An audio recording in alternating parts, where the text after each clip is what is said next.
Hi everybody, you're listening to the Comics and History Christmas Special 2017. And welcome to the show. I am your host, Brian J. Rygate, and class is back in session for the final time for the calendar year of 2017. But fear not, my faithful friends and listeners, Comics and History will be coming back in the new year, January 8th, to be more specific.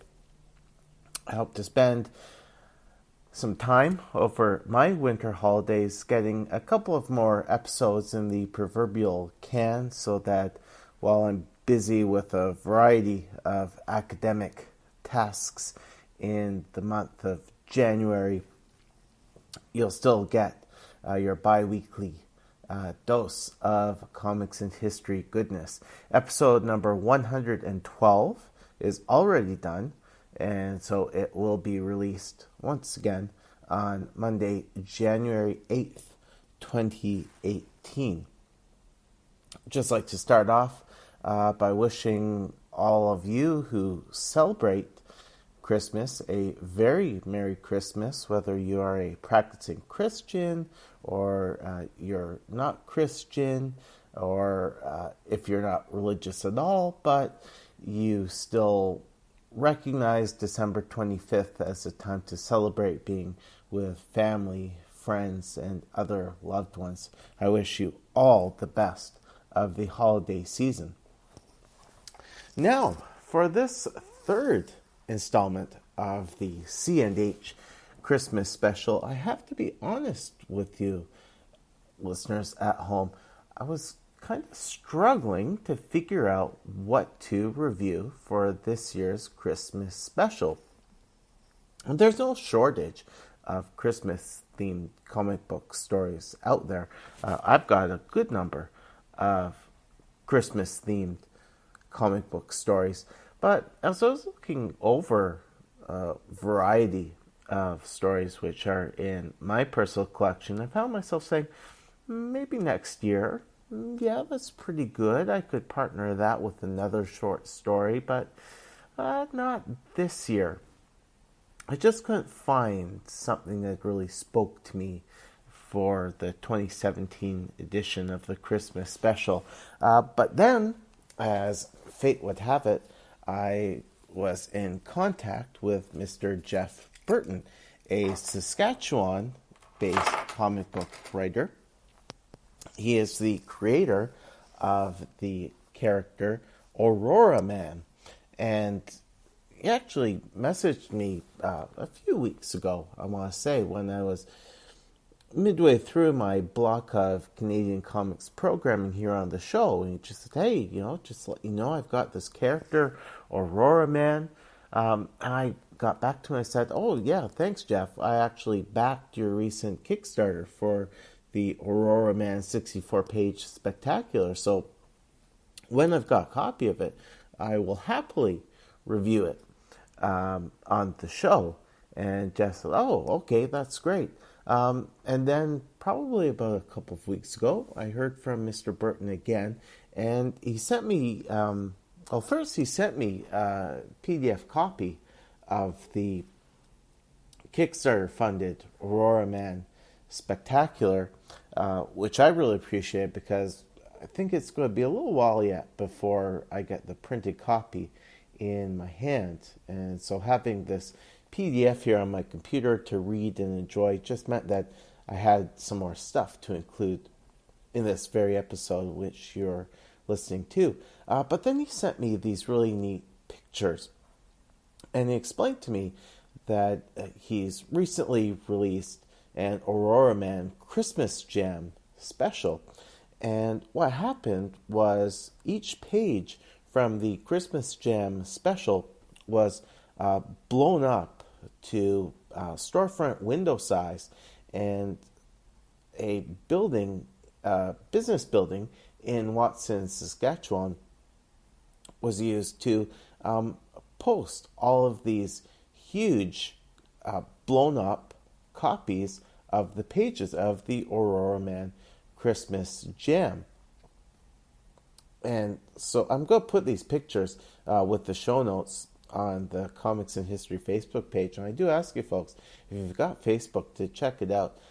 It's really neat. So as you're going by this building in Watson, Saskatchewan, in which the main story takes place, you can read the whole comic through all the storefront windows. And Jeff was also telling me that Canadian comics historian John Bell has verified that this actually qualifies as in terms of physical size, the largest Canadian comic book ever produced. It had me wishing that I could be magically transported to Watson, Saskatchewan, just so I could go into town and take a look at this building and see this really neat display. And then, of course, it hit me after talking with Jeff and seeing these pictures. I thought, oh, here we go. This is what I'm going to review for my Christmas special here. I'm going to talk about the Auroraman Christmas Jam, but I'm also going to talk about the Auroraman 64-page spectacular, in part because after reading both books, I was really impressed with Jeff's writing. And the Christmas Jam is, I guess, more what you call a mini comic. It's not a full size. So in order to have some more meat for this episode, I checked with Jeff to make sure that it was okay to talk about the spectacular here on the show.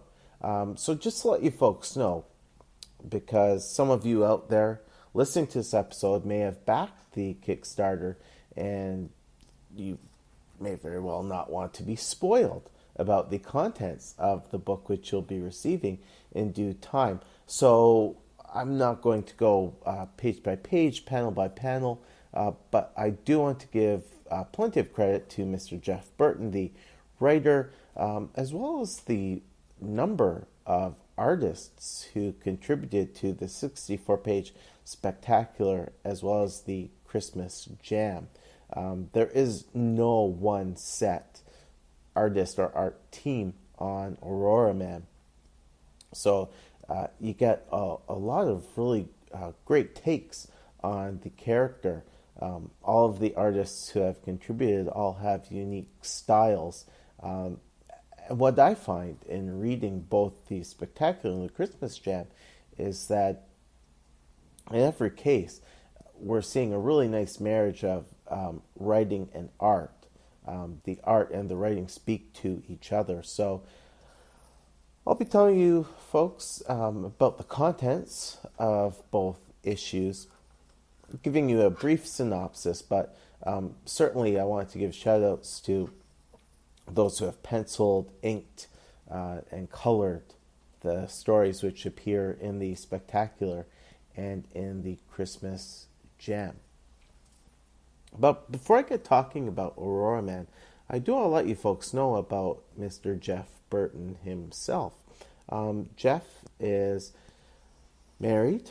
He's a father of 5 children, which that I find amazing in itself. I mean, I have enough time chasing around one little girl in the home, but to be a father of 5, I think that instantly qualifies one for superhero status. And then on top of that, in addition to being a husband, a father, and a comic book writer, Jeff is also a school teacher. So I can only imagine how busy his life is. And so I'm talking with Jeff and also looking at things which he's written about through his Auroraman Facebook page, through an interview with the CBC that I was reading online. What I've gathered is that Jeff, like a number of great Canadian writers out there, set out to create a character that was accessible to all ages. And more than that, he was setting out to create a character who had a strong moral compass. And again, nothing against the great anti-hero characters out there. Nothing against the heroes who see the shades of gray and whose actions teeter on the edge and make you wonder, are they completely on the side of the angels? How dark are they going to get? But there's something especially appealing and something also I find something especially Canadian with these heroes that are being produced by writers and artists in the Great White North, that they are heroes through and through. And on top of that, they don't just see things in shades in black and white. They can see the shades of gray, but it seems to be a running theme with Canadian superheroes that they have this upstanding moral fiber and they can face these moral dilemmas, and in the end they're able to take actions which they can live with, and they're actions which we the writers can say, yeah, they certainly made the right call there. I think going right back to the Canadian Whites with Nelvana and Johnny Canuck, through to Canada's Silver/Bronze Age with Captain Canuck and Northgard, and in the present day, again with Captain Canuck and Northgard, but also Pitiful Human Lizard, and now Auroraman. We've got these characters. Oric of the Great White North is another one. These characters who can stand up to these incredible challenges, and they make us feel all the better for knowing them. So let me give you guys the elevator pitch for Auroraman. I'm actually taking it from the inside cover of the 64-page spectacular, and it reads, when school teacher and father of 5 Jeff Burton discovers a staff that has fallen from the stars and is loaded with cosmic power, he does what anyone would do. He puts it into the cosmic lost and found box. Wait, no he doesn't. He becomes Canada's newest hero and the superpower of the prairies, Auroraman. I've got to hand it to Mr. Burton for naming his protagonist after himself, and giving a lot of his real life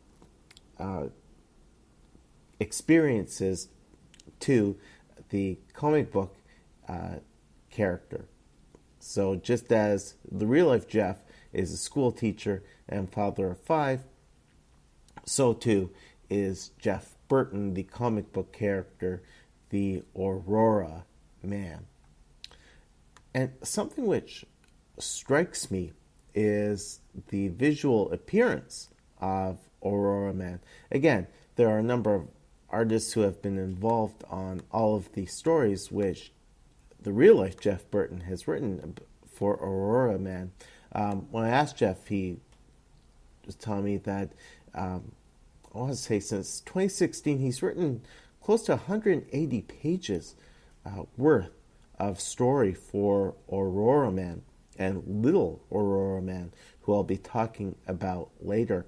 And that's a pretty significant volume of work that Jeff's put out. And it covers more than the Kickstarter funded spectacular and the Christmas Jam. Jeff's produced a number of Auroraman mini comics, and so I'll leave his Auroraman Facebook page link on the show notes. So for those of you who like what I'm about to tell you about Auroraman, you can get in touch with Jeff and find out how to get a copy of his various works into your hands, or perhaps digitally. I get the sense that Auroraman's really picking up steam in Saskatchewan and on the prairies, and I really hope that Auroraman becomes a character